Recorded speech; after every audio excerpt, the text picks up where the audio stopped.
What's up, y'all? This is Reese Talks Wrestling here, and welcome to our Raw review. This is finally Raw review on time when it's supposed to be happening, not like 5 days later after Raw, and it's actually on a Tuesday. I know, I'm proud of myself. But today we have a lot to talk about because Raw overall was decent, but there were some issues and there were some great things that I want to talk about and get off my chest after watching the show. If you're new to the show, make sure you guys subscribe, leave a like, comment down below what your favorite thing about Raw was.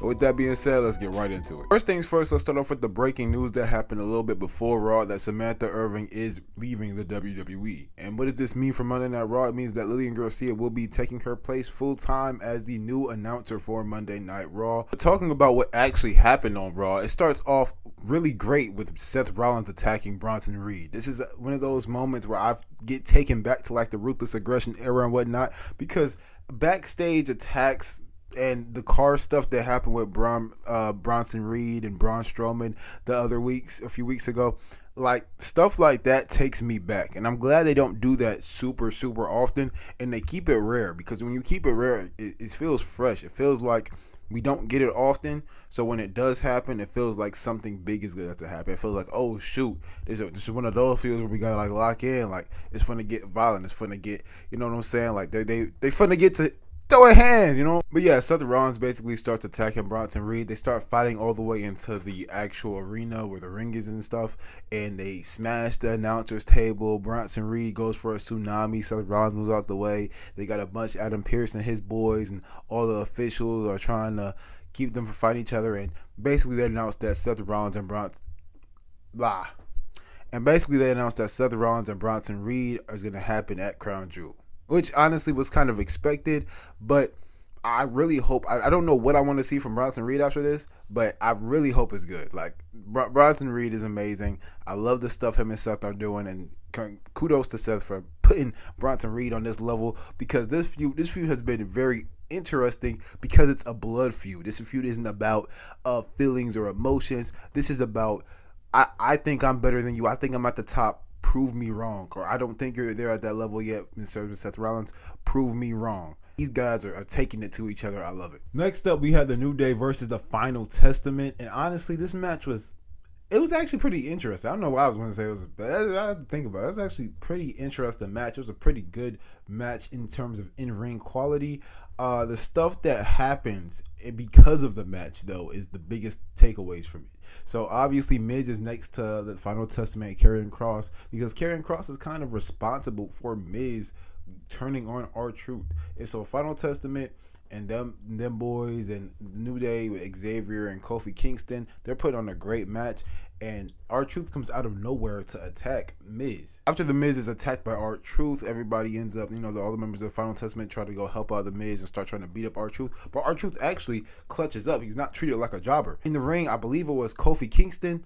Obviously, I think the two dudes in the ring from the Final Testament were distracted, and Kofi goes with a roll-up, 1, 2, 3, and New Day get the win.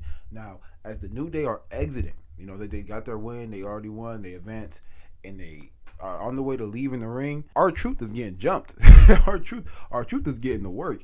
And this is one of those moments where Kofi Kingston is trying to go help, trying to play the hero, and Xavier Woods is like, nah, bro, it's not our business. Now, R-Truth did a good thing to help us, but it was really for himself, because he felt hurt that if Miz was not out here, R-Truth would not be out here to help us get this win. But we got to focus on us. And Kofi Kingston's like, nah, man, we just can't let that happen. I like the seeds being planted that these guys are not 100% together. The New Day's bond, so to speak, is kind of breaking. Even in their victories, they are still kind of arguing and not on the same direction. I really like the seeds that they're planting here. I actually don't know which one of them could turn, because you could throw in a twist and have Kofi Kingston be like, you know what, I don't want you as my partner anymore. I don't think we can do this because I don't like the way that you're operating. So you could throw a twister here. There's lots of things that you can do when it comes to how this feud can play out. However, let's talk about the other twist that happened with the Wyatt Six coming out. Now, the Wyatt Six, in my opinion, they haven't been doing what they have claimed that WWE was going to use them. I don't think they've been using them right. But this sets the foundation for what could be a great faction feud. You have Karrion Kross and his people who want people to turn and go back to that ruthless way that they used to be in, because they feel like they know it's better for people, versus the Wyatt Six. They know that family and friendship is important. and whatnot. Because of Bray Wyatt and all that, and being a group and sticking together. And so when these two factions collide, this is going to be a battle of morals. And I actually like this. I don't want any titles being involved with this. I think it should be strictly faction versus faction. My ideas versus your ideas. Let's battle it out to see who's right. So I like it. I don't think it's super great. I think people are kind of overhyping it, but it's not bad. It's not bad at all. A lot came from this match, and a lot came from these segments. I'm actually very excited to see what else is going to come in the future for the YA6, the Final Testament, and of course the New Day. The next match, I believe, was Io Sky versus Liv Morgan, and the interruption from this match wasn't bad with Jakara and Lash Legend. That wasn't bad. I was all right with that happening. Now, even though I kind of wanted to see the match, I was all right with that happening because it's like, okay, you want these girls to get screen time, you want their names to be known. I feel like there's a better way to do it than have them interrupt the match. But fine, okay, you have them do that. Then we have Rhea Ripley come out, and this is my issue with Rhea Ripley right now. Rhea Ripley, I don't think she's good right now. Not in terms of like her herself, but her character. Like, I don't think her character is good right now. Her character right now is just being this overpowered temper tantrum girl who's upset about Liv Morgan and beats up Liv Morgan every week. Like, that's not how you make Liv Morgan look. Of course, Liv Morgan's not supposed to look super strong, but her getting wins, like, I feel like this match she should have won by like putting her feet on the ropes, getting the 1, 2, 3, pulling the tights, cheating. Like, if you're gonna have Liv Morgan be so unquote more smart than Rhea, then you should have her win matches by lying, cheating, and stealing, especially because she's literally dating Eddie's ripoff, Dominic Mysterio. So again, I don't get why we're sitting here having Liv Morgan not pick up any wins, especially because she's the champion. I'm just confused about it. That's just me. On top of that, I don't think that Raquel Rodriguez is doing what she's supposed to be doing, because she's supposedly this protector for Liv Morgan, but she hasn't been acting like it, and she gets jobbed out to Rhea Ripley every time Rhea Ripley steps in the ring. I just feel like you have to have Rhea Ripley not look like Superwoman.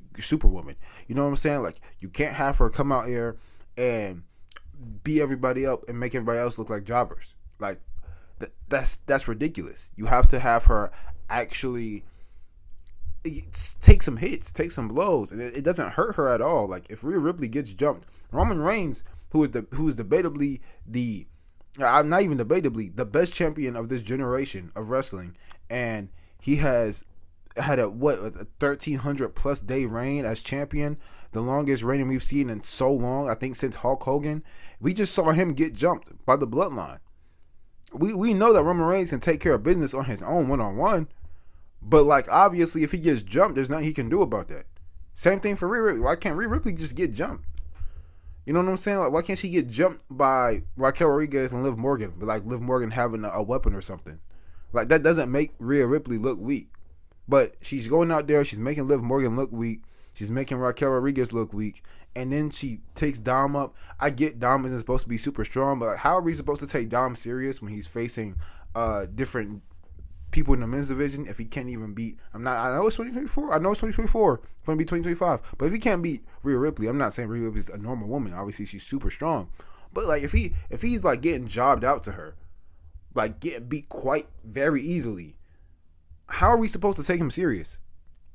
If you're gonna call him the next big heel of this generation, have him do sneaky stuff. I don't get why he's being used as just a punching bag. It's the same thing. It's getting very boring. And honestly, there's different people online talking about how they're tired of the Judgment Day, and I don't even blame them. Like, what is there for the Judgment Day at this point? So, Judgment Day, this feud needs to end.